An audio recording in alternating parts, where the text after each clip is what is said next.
Thank you, New Hampshire.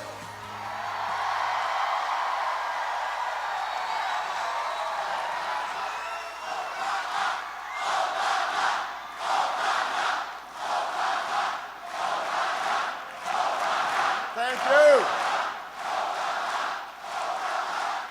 Thank you. Thank you. Thank you, guys. Thank you so much. Thank you. Thank you. Thank you. Oh, thank you, New Hampshire. I love you back. Thank you. Thank you. Well, thank you so much. I am still fired up and ready to go.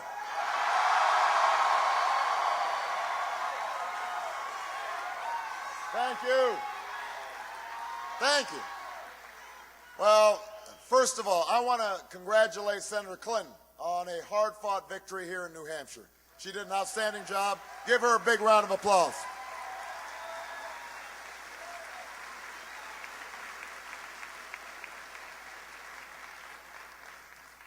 You know, a few weeks ago, no one imagined that we'd have accomplished what we did here tonight in New Hampshire.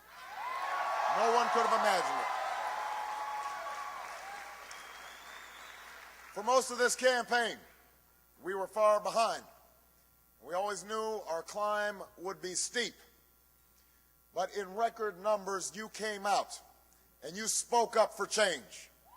And with your voices and your votes, you made it clear that at this moment, in this election, there is something happening in America.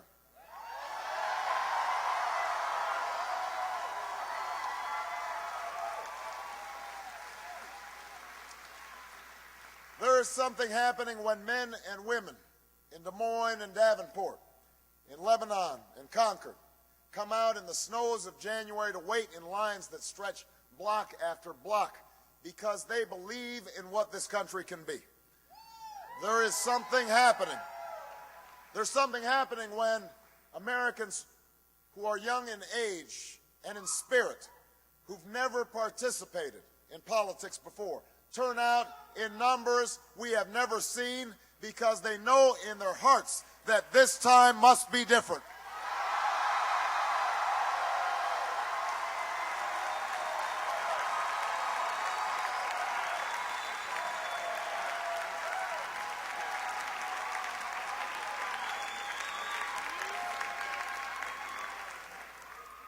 There's something happening when people vote not just for party that they belong to, but the votes, the hopes that they hold in common.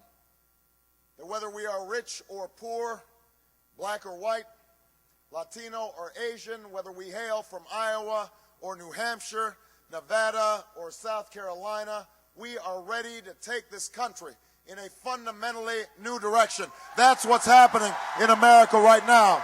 Change is what's happening in America.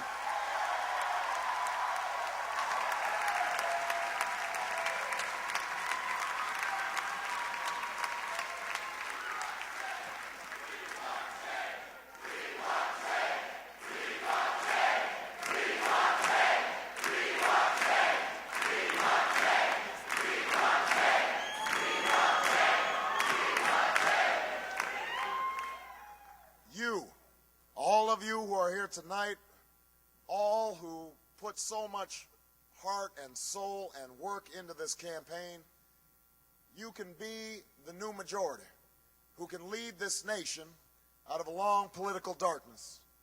Democrats, independents, and Republicans who are tired of the division and distraction that has clouded Washington, who know that we can disagree without being disagreeable, who understand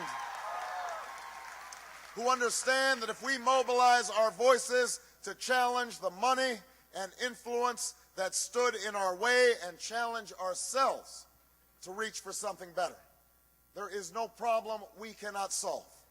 There is no destiny that we cannot fulfill. Our new American majority can end the outrage of unaffordable, unavailable health care in our time. We can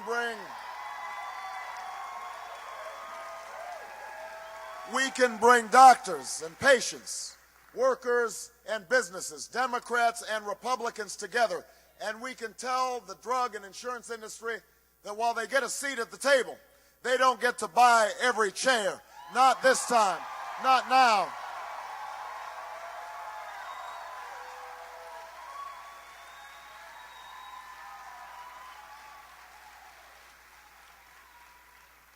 Our new majority can end the tax breaks for corporations that ship our jobs overseas and put a middle-class tax cut in the pockets of working Americans who deserve it. We can stop sending our children to schools with corridors of shame and start putting them on a pathway to success. We can stop talking about how great teachers are and start rewarding them for their greatness by giving them more pay and more support. We can do this with our new majority.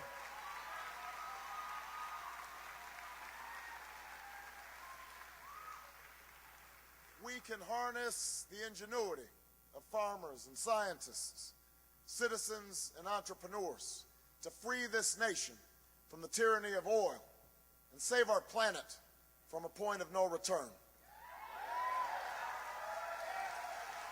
And when I am President of the United States, we will end this war in Iraq and bring our troops home.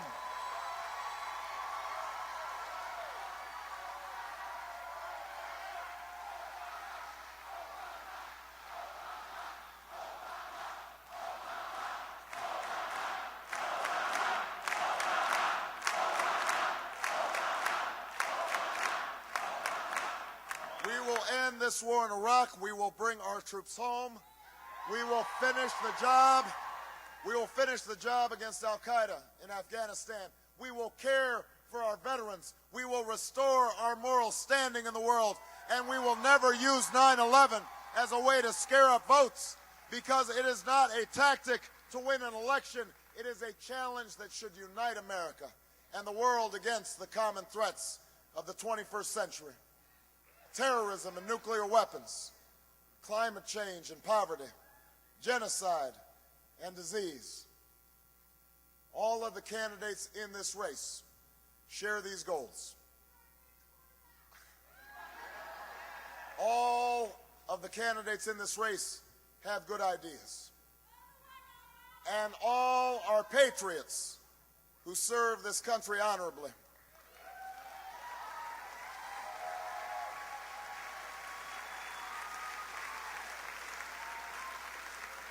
But the reason our campaign has always been different, the reason we began this improbable journey almost a year ago, is because it's not just about what I will do as president.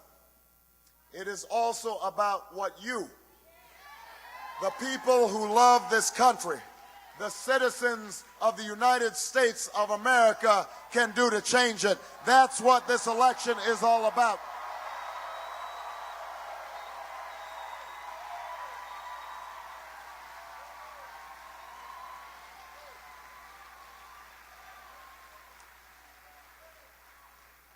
That's why tonight belongs to you.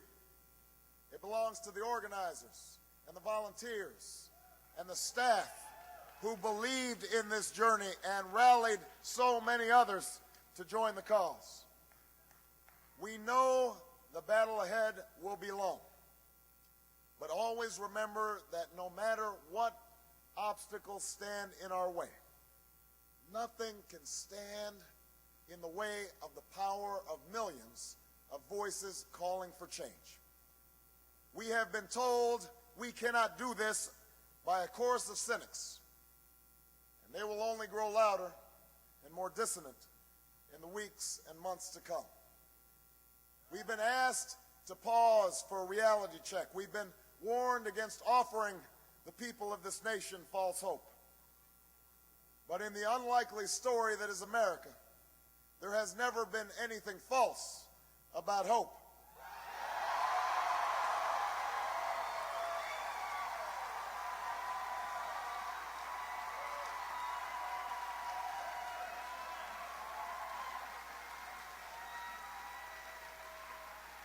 For when we have faced down impossible odds, when we've been told we're not ready, or that we shouldn't try, or that we can't, generations of Americans have responded with a simple creed that sums up the spirit of a people. Yes, we can. Yes, we can. Yes, we can. Yes, we can.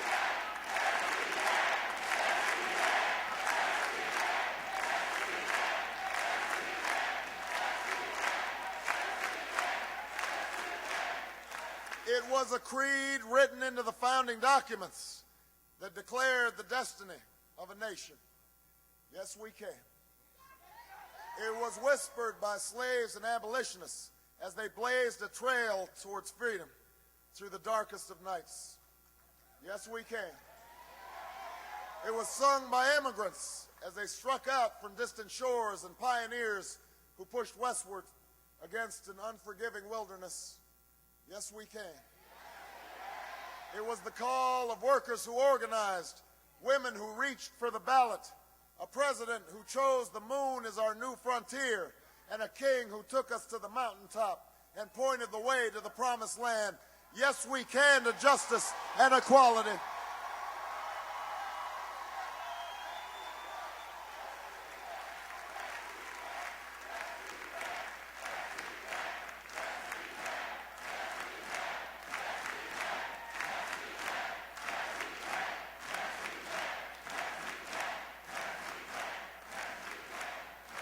Yes, we can to opportunity and prosperity.